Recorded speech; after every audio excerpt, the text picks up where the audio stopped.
बोलो जयकारा बोल मेरे श्री गुरु महाराज की जय। पारदर्शिता टॉपिक कॉन्टिन्यूड। रोशनपुर। आपके दिव्य तेज ने प्रेमी गुरुमुखों में अलौकिक आकर्षण भर दिया। रोशनपुर में प्रेमी गुरुमुख एवं जिज्ञासुओं का आगमन श्री आनंदपुर का समागम बन गया। मुरादाबाद तक प्रेमी जाने कहाँ कहाँ से आ रहे थे। आगे रेलवे लाइन छोटी होने से उन्हें रोशनपुर में पहुँचने में मुश्किल हो रही थी। आपने पुनः मुरादाबाद से भक्तों को बुलवाकर कहा कि कोई भी प्रेमी श्री दर्शन किए बिना वापस न जाए। उनकी व्याकुलता ने हमें भी व्याकुल बना दिया है। कई जन्मों के पुण्य कर्मों से ही ऐसी जागृति होती है। भक्तों ने मुरादाबाद से रोशनपुर तक स्पेशल ट्रेन का प्रबंध कर दिया। विलक्षण विलक्षण। जैसे ही ट्रेन स्टेशन पर आती, प्रेमी गुरुमुख श्री अनंतपुर वासी भगवान की जय के जय घोष गुंजाते। वहां ऐसा लगता था कि गुरु महिमा के भजन और जय जयकार से चलती ट्रेन में श्री गुरु महाराज जी स्वयं आकर विराजमान हो गए हों। एक ट्रेन के गुरुमुख जिज्ञासु श्री दर्शन व प्रवचनों से कृतार्थ होकर उस ट्रेन में लौटते तो पुनः दूसरी ट्रेन की बारी आती। महात्मा परम योगानंद जी एवं महात्मा दर्शन अलखानंद जी ने विनय की, प्रभु यहाँ तो संगतों की कतारें लग गई हैं, इस स्थान को बड़ा बनवा लीजिए। आपने फरमाया, सर्वप्रथम श्री आनंदपुर, श्री प्रयागधाम व श्री संतनगर जो प्रमुख आश्रम हैं उन्हें विकास देना है। देश विदेश के प्रेमी जिज्ञासु श्री आनंदपुर के महान केंद्र से भक्ति एवं सत्संग लाभ उठाने को आतुर हैं। श्री परमहंस दयाल जी की मौज ही सर्वोपरि है। इस प्रकार आपने रोशनपुर में गुरुमुख प्रेमियों को कृतार्थ कर काशीपुर होते हुए श्री अनंतपुर कृपा की। आपने श्री अनंतपुर में भक्तों की तरफ श्री मंदिर तक जाने के लिए पक्की सड़क एवं कुछ नए भवन निर्माण का कार्य आरंभ करवा दिया था। पुराने मकानों की कुछ छतें पत्थरों से बनी थीं और कुछ टीन की चदरों से बनी हुई थीं। इनमें बदलाव एवं नव निर्माण धीरे धीरे आरंभ होने लगा। अब एक पुरातन दृश्य श्री अनंतपुर प्रेमी गुरुमुखों के सम्मुख आया। आप उस समय श्री प्रयागधाम में विराजमान थे। श्री अनंतपुर में 7 दिनों तक दिन रात भारी वर्षा होती रही। श्री अनंतसर में पानी सीढ़ियों से ऊपर फर्श तक पहुंच गया। नीचे रहने वाले गुरुमुखों के कमरों की छतों से अंदर इतना पानी भर गया मानो बाढ़ आ गई हो। बस द्वारा गुरुमुख श्री परमहंस अद्वैत मंदिर में पहुंचते। नीचे के कमरे जिन पर चौबारे नहीं थे, उनमें रहने वाले गुरुमुखों को ऊपर के कमरों में स्थानांतरित किया गया। गुरुमुख लंगर से एक बार ही 3 समय का भोजन घर ले आते। उस समय यहाँ सबके मन में यही आभास हो रहा था कि देवराज इंद्र द्वापर युग का नजारा दिखा रहे हैं। प्रबंधकों ने श्री प्रयागधाम में पत्रों द्वारा विनय भेजी। उस समय महाराष्ट्र में वर्षा बिल्कुल नहीं हो रही थी, सूखा पड़ रहा था। आपने एक प्रेमी को श्री पलंग पर पड़ा तकिया उठाकर नीचे प्रबंधक जनों के विनय पत्रों का ढेर दिखाया। उधर सुबह 9 बजे ही सूर्य ऐसे धधक रहा था कि मानो दोपहर का समय हो गया हो। आपने नेत्र बंद किए और कर कमल पीछे की ओर करके कहा, वाह भगवान, वहां इतनी बारिश और यहाँ पानी की एक बूंद के लिए। बस इतना फरमाया ही था कि एकदम धमाधम बरसात आरंभ हो गई। खिड़कियों में से ऐसी बौछार आई कि आपके वस्त्र गीले हो गए। आप शीघ्र ही पलंग से नीचे उतरे और जहाँ भक्तानियों की ओर लंगर में चुनाई की सेवा हो रही थी उस तरफ चल दिए। महात्मा आत्मदयानंद जी पीछे छाता लेकर भागे। अपने फरमाए कि हमें इस समय छाता नहीं चाहिए, हमें शीघ्र ही सेवा स्थल पर पहुंचकर गुरुमुखों को सेवा में लगे रहने का आदेश देना है। अब यहाँ वर्षा जमकर बरसने दो। गुरुमुखों ने आपको अत्यंत गीला होते देखकर छाता करने की विनय की। आपने फरमाया, ऐसा करने से बादल लौट जाएंगे, अभी यहाँ इनकी आवश्यकता है। गुरुमुख हैरान थे कि सूर्य भी खूब चमक रहा है और बारिश भी खूब हो रही है। यह कैसा अनोखा दृश्य है। उस समय महाराष्ट्र में यज्ञ हवन जोरों से चल रहे थे, परंतु सभी पानी की एक बूंद के लिए तरस रहे थे। कुछ संतों ने देखा कि वर्षा की फुहारें एवं बादल उर्ली कांचन श्री प्रयागधाम की ओर से आते हुए महाराष्ट्र में तेजी से भागते चले जा रहे हैं। आपने श्री अनंतपुर में कृपा पत्र भिजवाया कि घबराओ नहीं। श्री अनंतपुर की भूमि खरीद होने पर शुरू में जो गुरु परिवारों ने यहाँ जो देखा वह नज़ारा आपने भी देख लिया है। अब सब ठीक हो गया होगा। उधर श्री प्रयागधाम में सबने यही कहा कि महाराष्ट्र में बरसात श्री सद्गुरुदेव जी श्री अनंतपुर से खींच लाए हैं, जबकि आपने गुरुमुखों को फरमाया कि यह सब आपकी सेवा ही रंग ला रही है। श्री अनंतपुर में पहुंचकर आपने कार में विराजमान होकर कुछ प्रबंधकों श्री स्वामी विचार पूर्णानंद जी, श्री मान जी, महात्मा परम योगानंद जी एवं कुछ सेवादारों को साथ ले जाकर श्री मंदिर परिसर के पीछे बने हुए तालाब की मरम्मत कराने का आदेश दिया।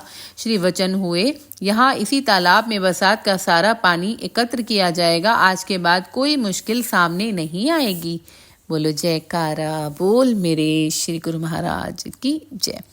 दशहरे के दिन थे। श्री सद्गुरुदेव जी महाराज श्री आनंदपुर में विराजमान थे। संगतें श्री दर्शनों के लिए आ रही थीं और श्री चरणों में अपने श्रद्धा सुमन समर्पित कर अपने भाग्य मना रही थी। एक भक्त जी रावण, कुंभकर्ण और मेघनाथ के 3 बुत तथा लकड़ी के कुछ तीर श्री चरणों में लेकर आए। श्री प्रभु जी ने मोजवश उन तीरों में से 3 तीर उठाए और उनसे 3 दिशाओं में निशाना लगाते हुए उन्हें फेंक दिया। उसी समय राजनंद गांव में डाकुओं द्वारा एक लड़के का अपहरण कर लिया गया। डाकू उसे कार में बिठा कर ले जा रहे थे। थोड़ी दूर जाने के पश्चात उसे कार की डिक्की में बंद करके वे एक विश्राम गृह में भोजन खाने के लिए रुके। इधर वह लड़का अंदर से डिक्की पर जोर जोर से हाथ मारकर सहायता के लिए चिल्लाने लगा। संयोगवश एक रिक्शा उधर से गुजरा। चीख चिल्लाहट की आवाज को सुनकर वह रिक्शा चालक वहां रुका। उसने जैसे तैसे डिक्की खोल दी और वह बच्चा झट से बाहर आ गया। डाकू भोजन खाकर लौटे तो डिक्की खुली देखकर तुरंत कार की ओर दौड़े। बच्चे को वहां ना पाकर उसे पकड़ने के चेष्टा में इधर उधर भागने लगे। उसी समय एक पुलिस की गाड़ी वहां आ गई। पुलिसकर्मियों ने बच्चे को डाकुओं के चंगुल से बचाने के लिए गोलियां चलाईं, परंतु आश्चर्य की बात जो घटी वह यह है कि लड़के ने स्वयं अपनी आंखों से देखा कि पुलिस की बंदूक से गोलियों के स्थान पर तीर निकल रहे थे। बच्चे को पुलिस ने संरक्षण में ले लिया। उससे पूछताछ करके उसके माता पिता को नागपुर बुलाया गया और बच्चे को उन्हें सौंप दिया। उसके माता पिता दोनों गुरुमुख थे। उन्होंने विचार किया कि घर जाने से पहले श्री अनंतपुर जाकर क्यों ना श्री गुरु महाराज जी की कृपा का आभार प्रकट करें। जब उस बालक ने श्री प्रभु जी के दर्शन किए तो उसने बताया कि वह रिक्शा चालक और कोई नहीं, स्वयं श्री प्रभु जी ही थे। देखो श्री सद्गुरुदेव जी महाराज कैसे अपने प्रेमियों की रक्षा करते हैं। बोलो जयकारा बोल मेरे श्री गुरु महाराज की जय। आप श्री आनंदपुर में पर्व मनाते गुरुमुखों के अंतर मानस में मानव जन्म के लक्ष्य को पाने के लिए नई चेतना, नई उमंग भरते और हर समय यहाँ आनंद एवं खुशी के समागम बनाते। श्री दर्शन के समय मत्था टेकते हुए कई प्रेमी अपनी शंका श्री चरणों में विनय करते। आप उनका समाधान करते हुए प्रेमियों को पूर्णतया संतुष्ट कर देते। एक बार एक भक्त जी ने विनय की, प्रभु मेरी भक्तानी के मन में संतान की बहुत लालसा है। यह प्रतिदिन 7-8 घंटे भजन करती है। भजन करते हुए इसे कभी नूरानी ज्योत के दर्शन नहीं हुए। बल्कि आश्चर्य की बात तो यह है कि जब ये भजन में लीन होती है तो इसे अपने चारों ओर नीच योनियां घूमती हुई दिखाई देती हैं। ऐसा सब होते हुए भी यह भजन नहीं छोड़ती। आपने वचन फरमाए, भक्त जी भजन का असली आनंद इसे अंतर में मिलता है, इसलिए भजन नहीं छोड़ती। संतान की लालसा के संस्कार न जाने कितने जन्मों से इसके अंदर में पल रहे हैं। एक अंधेरी गुफा में जो वर्षों तक बंद पड़ी हो उसमें क्या होगा। भक्त जी ने विनय की, महाराज उसमें सांप, बिच्छू और कई प्रकार के विषैले कीट पतंग उत्पन्न हो जाएंगे। आपने फरमाया, ऐसे ही जन जन्मांतरों से मन की गुफा में विषैले संस्कारों के कीट पतंग उत्पन्न हुए हैं। जब उस गुफा में माचिस की एक तीली जला दी जाए अर्थात रोशनी कर दी जाए तो क्या होगा। वे सब रोशनी से उस गुफा में से बाहर निकलने के लिए भागेंगे। सौभाग्य से आपको संत महापुरुषों की चरण चरण मिल गई है। भजन के प्रभाव से जन जन्मांतरों के कुसंस्कार अपना रूप बनाकर अब समाप्त हो रहे हैं। एक काम करो कि बच्चा गोद ले लो। जिससे बच्चा गोद लोगे उसे पहले ही कह देना कि जब तक हमारा मन चाहेगा तब तक इसे अपने पास रखेंगे। पुनः उसे धन संपत्ति सहित लौटा देना। भजन करने से इसकी सुरती काम, क्रोध, लोभ, मोह से निर्लिप्त हो चुकी है। इसका आखिरी संस्कार करते ही यह परमात्म स्वरूप बन जाएगी। भक्ति जी ने श्री वचनों के अनुसार कार्य किया। वह हैरान था कि 6 मास भी भक्तानी ने बच्चे को अपने पास नहीं रखा। उसका मोह बंधन जो लोहे की दीवार बनकर खड़ा था टूट गया। अब वह हर समय भजन में आंतरिक नज़ारे देखकर आनंद में झूमने लगी। भजन से उठती तो यही कहती कि श्री गुरु महाराज जी ने मुझे जीते जी मुक्त बना दिया। भक्त जी ने श्री चरणों में आकर विनय की, प्रभु अब मुझे भी मुक्त करो। श्री वचन हुए कि भजन करो और सब कुछ पाओ। भजन से ही सब द्वार खुलते हैं और जीव को सच्चे आनंद की प्राप्ति होती है। बोलो जयकारा बोल मेरे श्री गुरु महाराज की जय। सन 1971 में श्री अनंतपुर भक्तानियों की ओर खिलाने वाले लंगर का अधूरा कार्य संपन्न करवाकर आपने उसका शुभ मुहूर्त किया।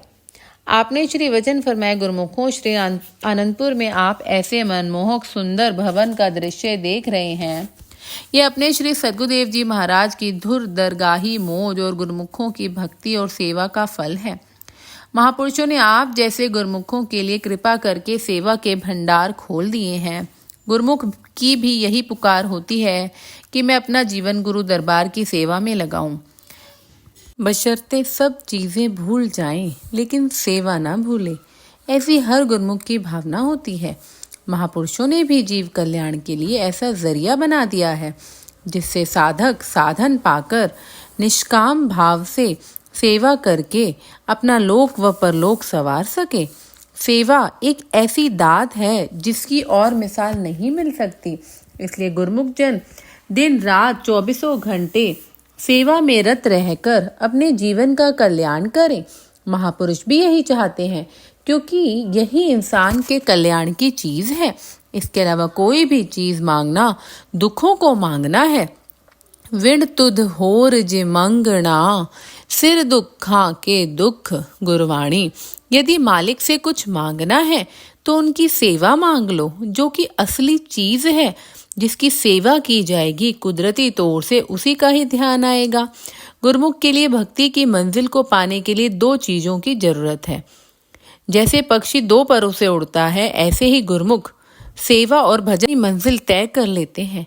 निष्काम भाव और सच्चे दिल से सेवा करने से भजन में स्वयं ही मन लगता है और सुरती एकाग्र होती है। अनंतपुर के निवासी एवं बाहर से आई हुई संगतें इस लंगर में बैठकर भोजन करेंगे तो तन मन में नई शक्ति व स्फूर्ति पाएंगे। इस भोजन में इतना आनंद होगा कि स्वर्ग के 36 व्यंजन भी इसके आगे तुच्छ लगेंगे। अनमोल व निष्काम सेवा के फल स्वरूप यह एक ऐसा भवन बना है। कौन सा? श्री अनंतपुर का लंगर, जो तन और मन को शांत करने वाला है। उसके लिए सभी गुरुमुखों को बहुत बहुत मुबारकबाद हो और बधाई हो।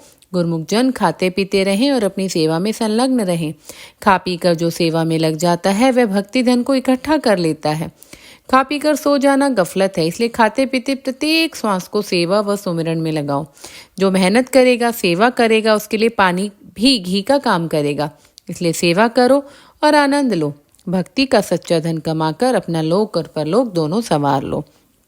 तत्पश्चात गुरु महिमा के गीत गाकर गुरुमुखों ने हार्दिक उद्गार प्रकट किए। सब गुरुमुखों को पंक्तिबद्ध बिठाकर स्वयं श्री भोग लगाकर उन्हें अपने सामने भोजन करवाया।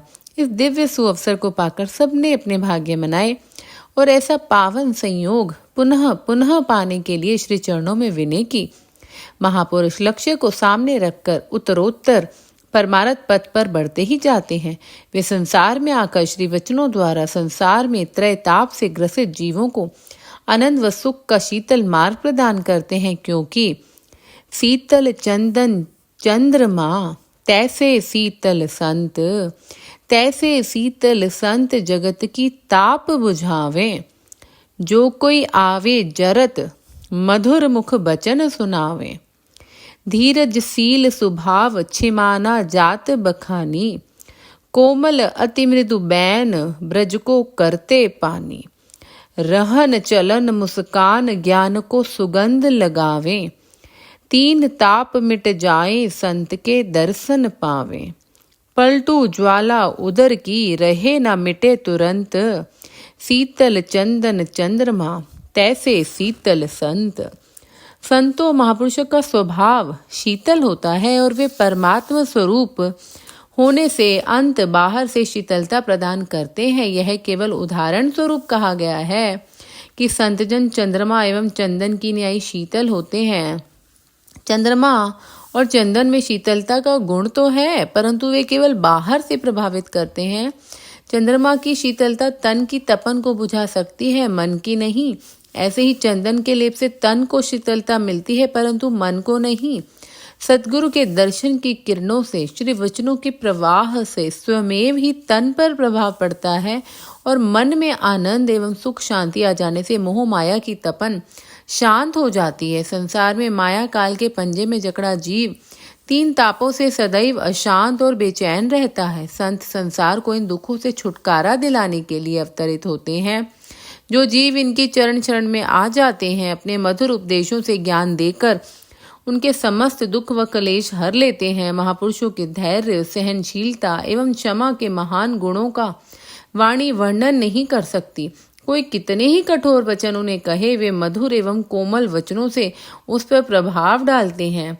उन्हें उनके कार्य, व्यवहार, मुस्कान की सुगंधी से ज्ञान उपजता है। महापुरुषों के दर्शन से जीव का कल्याण हो जाता है। संत पलटू दास जी कहते हैं कि अंतर के ताप दर्शन मात्र से तुरंत मिट जाते हैं, जैसे कि चंद्रमा और चंदन के प्रभाव से शीतलता आती है। बोलो जयकारा बोल मेरे श्री गुरु महाराज की जय। बोलो साचे दरबार की जय।